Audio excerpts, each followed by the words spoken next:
नमस्कार, आप देख रहे हैं जोहार झारखंड। आपके साथ मैं हूं शिप्रा झा। झारखंड में चुनाव की घोषणा के साथ ही राजनीतिक दलों ने अपनी तैयारियां युद्ध स्तर पर शुरू कर दी हैं। दोनों ही गठबंधन में सबसे पहले सीटों का फॉर्मूला फाइनल करने के लिए दिल्ली से रांची तक मैराथन मंथन चल रहा है। दिल्ली में कल बीजेपी केंद्रीय चुनाव समिति की बैठक के बाद रांची लौटे बीजेपी के नेताओं ने कहा कि सीटों का फॉर्मूला फाइनल हो चुका है।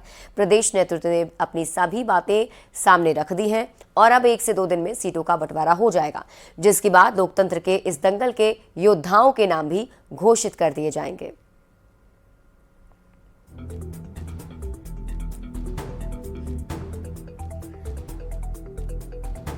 तो आपको बता दें कि झारखंड में चुनाव की तारीखों का ऐलान हो चुका है।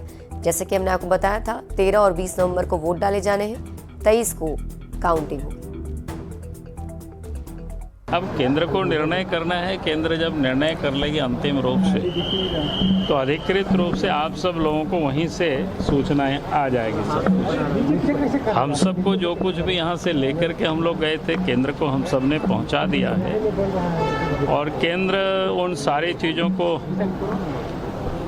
समझा भी है। हम सब लोगों ने पूरी तरह से सब कुछ बताने का भी कोशिश किया है और आप सबको थोड़ी देर तो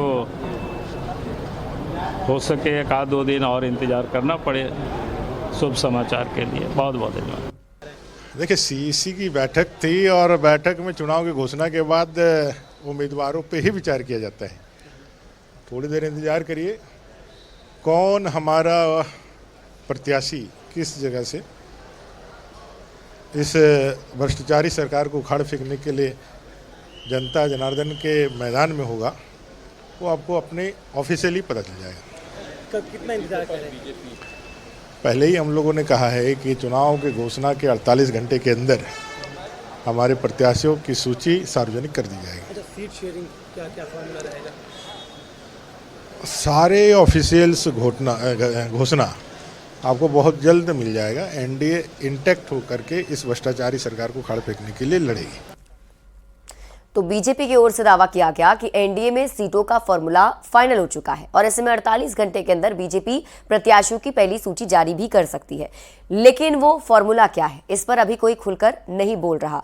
लेकिन सूत्रों के हवाले से जो खबर हम तक पहुंच रही है, उसके मुताबिक हम आपको सीटों का फॉर्मूला बताते हैं, जो संभावित फॉर्मूला बताया जा रहा है। बीजेपी करीब 65 सीट पर चुनाव लड़ने की तैयारी में है, जबकि जनता दल यू को 2 सीट और आजसू पार्टी को 9 से 11 सीट देने पर दी जा सकती है।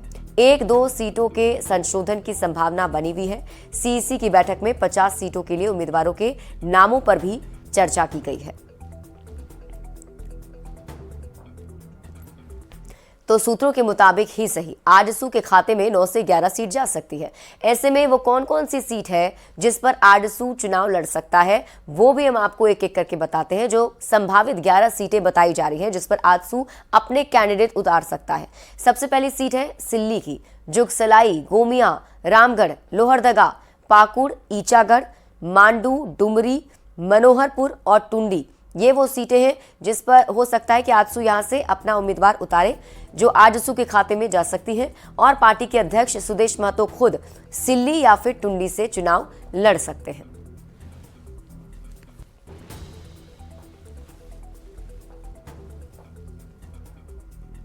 तो विधानसभा चुनाव की घोषणा के बाद केंद्रीय मंत्री अर्जुन राम मेघवाल धनबाद दौरे पर हैं और इस दौरान अर्जुन राम मेघवाल बीजेपी महानगर प्रबुद्ध सम्मेलन में भी शामिल हुए। अर्जुन मेघवाल ने कहा कि झारखंड में महत्वाकांक्षी योजना मैया सम्मान के नाम पर फंड डाइवर्जन किया जा रहा है। कि जब गवर्नेंस प्रॉपर होता नहीं है, डेवलपमेंट होता नहीं है, तो झूठा आरोप लगाना, भ्रम फैलाना। हमने कहा कि कोई पैसा नहीं रुकता है मोदी जी के गवर्नमेंट में। अगर आपने पैसा लिया और फंड का डाइवर्जन किया, यूसी समय पे नहीं भेजी, तो रुकता है। वो प्रक्रिया भाई, हम शासन में आएंगे तो उसकी फंड की व्यवस्था करके जो और योजनाएं चल रही हैं उसके फंड का कोई डाइवर्जन नहीं करेंगे। हमने ऐसा करके दिखाया दूसरे राज्यों में। और इसी बीच आपको बड़ी खबर बता दें, इंडी गठबंधन की बैठक से जुड़ी बड़ी खबर सामने आ रही है। 18 अक्टूबर को रांची में इंडी गठबंधन की बैठक होने वाली है। 18 अक्टूबर की देर शाम या फिर 19 को ये बैठक आयोजित की जाएगी, जिसमें सीएम हेमंत सोरेन के आवास पर ये बैठक बुलाई जा सकती है। सीट शेयरिंग को लेकर इससे महत्वपूर्ण बैठक माना जा रहा है। गठबंधन के सभी घटक दल भी इसमें शामिल होंगे और हो सकता है कि 18 अक्टूबर की इस बैठक में सीट शेयरिंग का फॉर्मूला तय हो जाए।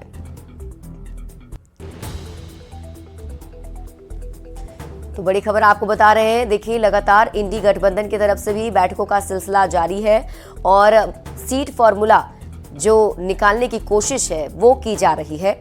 18 अक्टूबर या फिर 19 अक्टूबर को संभावित बैठक बताई जा रही है। 18 अक्टूबर को रांची में इंडी गठबंधन की बैठक के साथ ही कांग्रेस प्रदेश चुनाव समिति की भी बैठक होगी, जिसमें पार्टी के उम्मीदवारों का नाम जो है वो तय हो सकता है। 17 अक्टूबर को प्रदेश कांग्रेस प्रभारी गुलाम अहमद मीर रांची आने वाले हैं, जिसके बाद 18 अक्टूबर को वे ताबड़तोड़ बैठक में शामिल होंगे। कांग्रेस की ओर से दावा किया जा रहा है कि 2 दिन में सीटों का फॉर्मूला भी फाइनल हो जाएगा। वहीं झारखंड कांग्रेस के पूर्व अध्यक्ष राजेश ठाकुर ने कहा कि गठबंधन में तालमेल की कोई कमी नहीं है। गठबंधन पहले से सरकार में है और ऐसे में सभी चीजें साफ हो चुकी हैं। 18 अक्टूबर तक गठबंधन में सीटों का बंटवारा भी हो जाएगा, जिसके बाद प्रत्याशियों के नामों का ऐलान कर दिया जाएगा। राजेश ठाकुर ने कांग्रेस में कुछ नए चेहरों को भी मौका दिए जाने के संकेत दिए। हालांकि ये सब कुछ पार्टी का केंद्रीय नेतृत्व ही तय करेगा।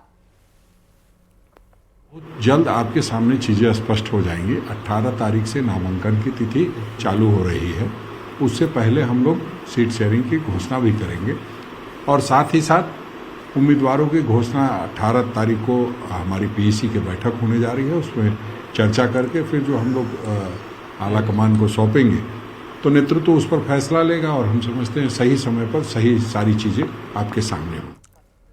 जेएमएम विधायक स्टीफन मरांडी ने कहा है कि उनका संगठन इतना मजबूत है कि कोई कितनी भी साजिश कर ले, तोड़ने की कोशिश कर ले, फर्क नहीं पड़ता है। उन्होंने कहा कि जेएमएम में नेता संगठन से है और किसी के जाने से पार्टी और संगठन पर कोई असर नहीं पड़ता है।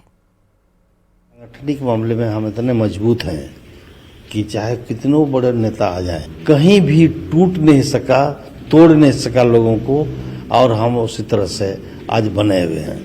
उसी तरह से कोई भी व्यक्ति पार्टी छोड़ के जाता है तो निश्चित रूप से उसमें कोई प्रभाव संगठन पर नहीं पड़ता है, क्योंकि संगठन के बदौलत ही सारे लोग हैं। झारखंड में विधानसभा चुनाव के ऐलान के साथ ही जेएमएम ने निर्वाचन आयोग पर बेहद गंभीर आरोप लगाए हैं। पार्टी के राष्ट्रीय महासचिव सुप्रियो भट्टाचार्य ने बीजेपी और निर्वाचन आयोग को बंटी बबली की जोड़ी बताया और सोची समझी रणनीति के तहत 4 सीट पर अलग अलग तरीके से चुनाव का ऐलान किया गया है।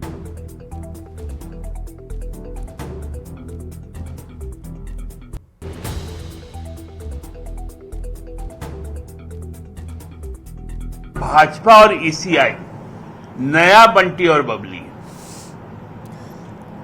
अब ये पूरे जमहूरियत को बेच दे रहे हैं, लोकतंत्र को बेच दे रहे हैं। 43 47 हो सकता था, लेकिन वो 43 क्यों रह गया? यही बंटी और बबली है, क्योंकि उस 43 में मांडू और रामगढ़ नहीं और खिजली और सिल्ली नहीं। झारखंड में चुनावी तारीखों के ऐलान के बाद एक बार फिर बांग्लादेशी घुसपैठ का मुद्दा गरमाने लगा है। उपराष्ट्रपति जगदीप धनखड़ ने झारखंड में बदल रही डेमोग्राफी को लेकर चिंता जाहिर की। उन्होंने डेमोग्राफिक डिसऑर्डर का नतीजा परमाणु बम जैसा गंभीर बताया, जिस पर जमकर सियासत हो रही है। ये रिपोर्ट देखिए। झारखंड विधानसभा चुनाव की तारीखों के ऐलान के बाद बांग्लादेशी घुसपैठ का मुद्दा गरमाने लगा है।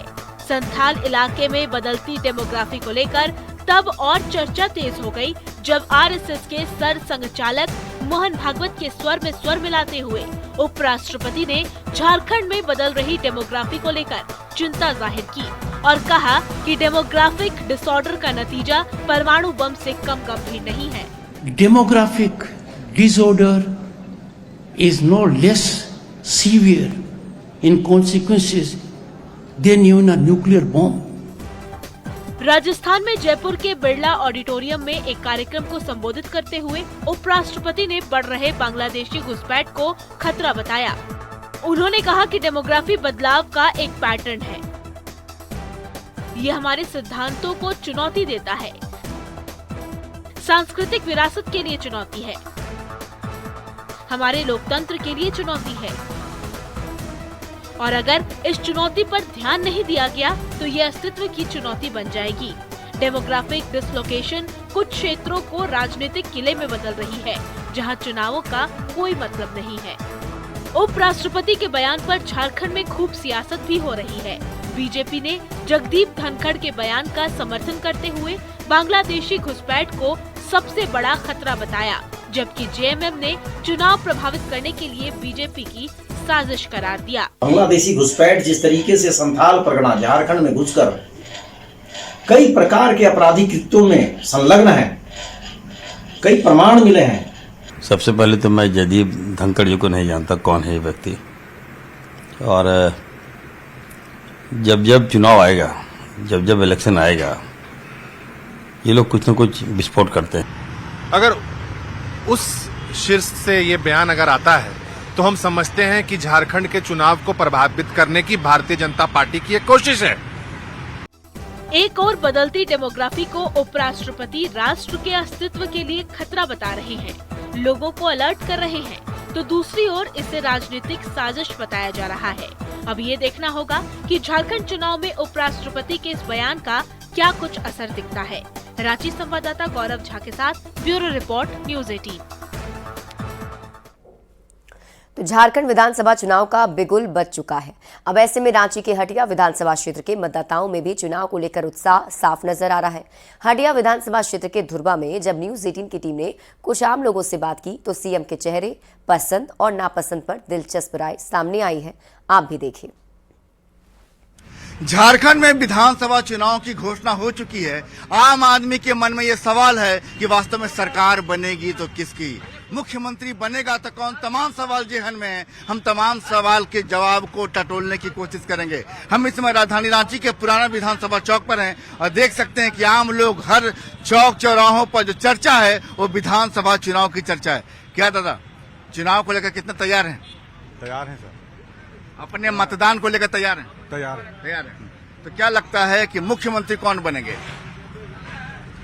मुख्यमंत्री तो कोई दो नाम देते हैं, हेमंत सोरेन, बाबूलाल मरांडी, या कोई और नाम जो आपके मन में हो? तो बनेगा अभी बाबूलाल मरांडी।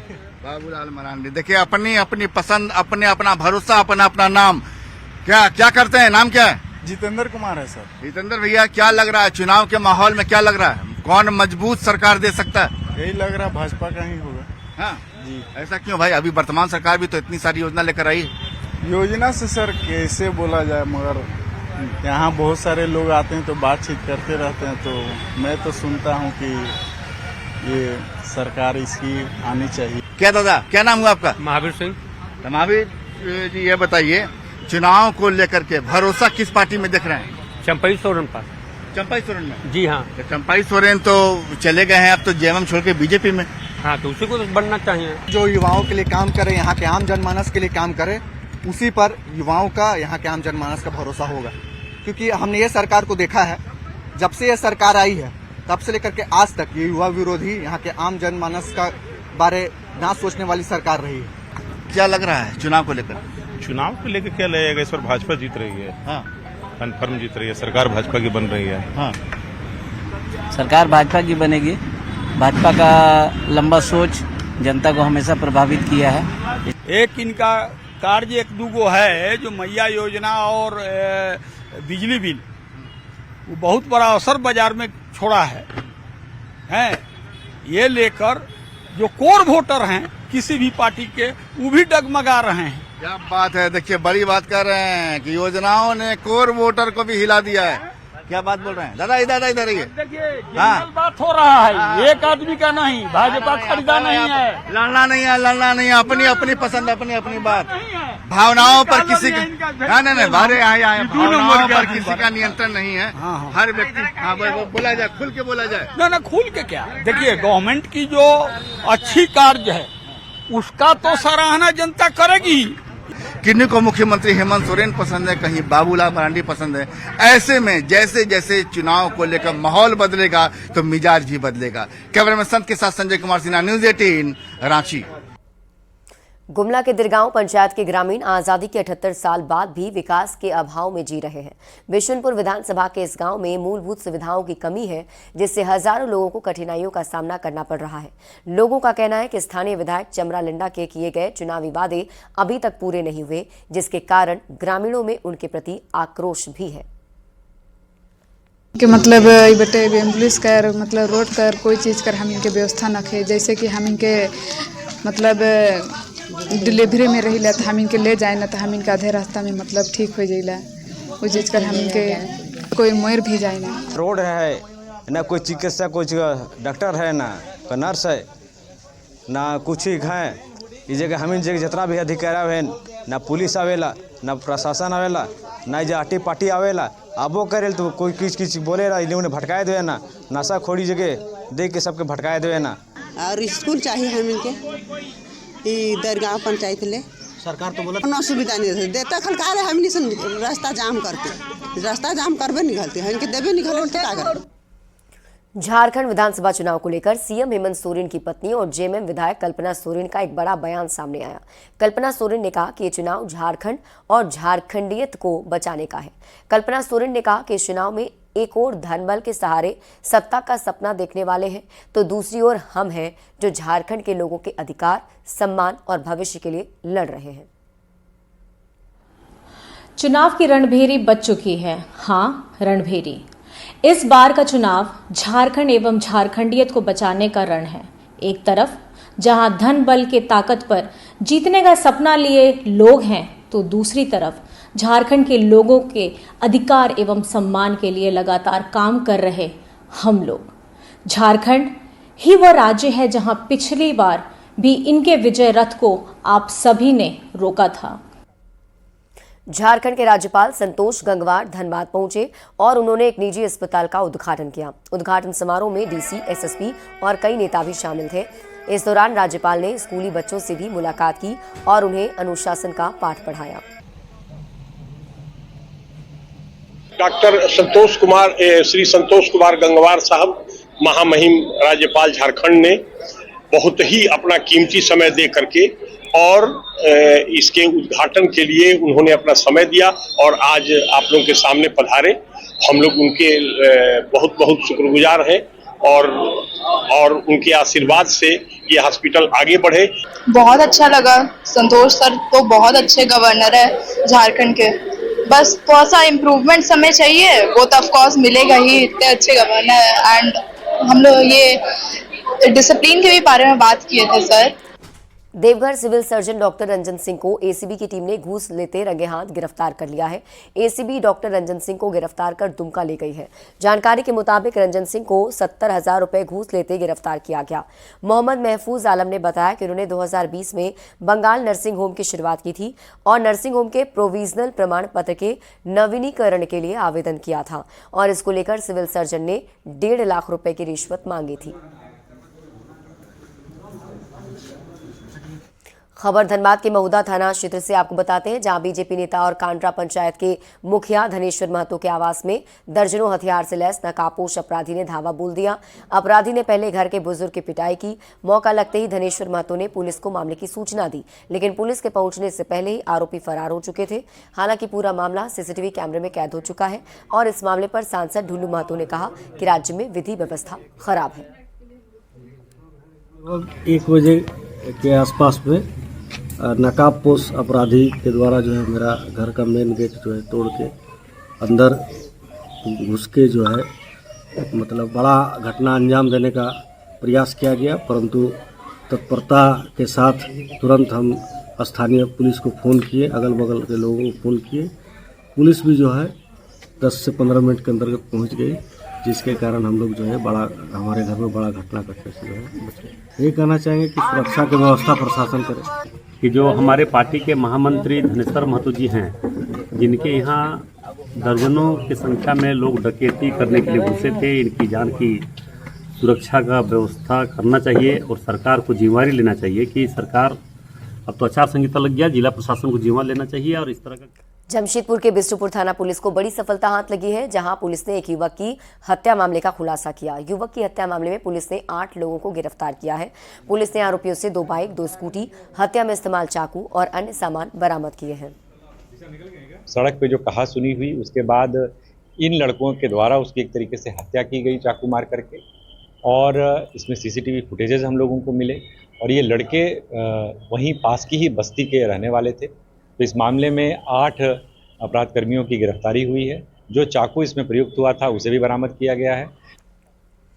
पूर्वी सिंहभूम में 13 नवंबर को होने वाले विधानसभा चुनाव को लेकर जमशेदपुर में अधिकारियों ने बैठक की और जिले के उपायुक्त अन्य मित्तल और वरीय पुलिस अधीक्षक किशोर कौशल ने बैठक का नेतृत्व किया। बैठक में जिले के तमाम डीएसपी, थाना प्रभारी और बीडीओ, सीओ समेत तमाम अधिकारी मौजूद रहे। अनन्य मित्तल ने बताया कि बैठक कैंप में सभी पदाधिकारी को निष्पक्ष चुनाव कराने को लेकर शपथ दिलाई गई और जरूरी दिशा निर्देश भी दिए गए। और यहाँ रुक रहे एक छोटे से ब्रेक के लिए, जल्द लौटते हैं वापस।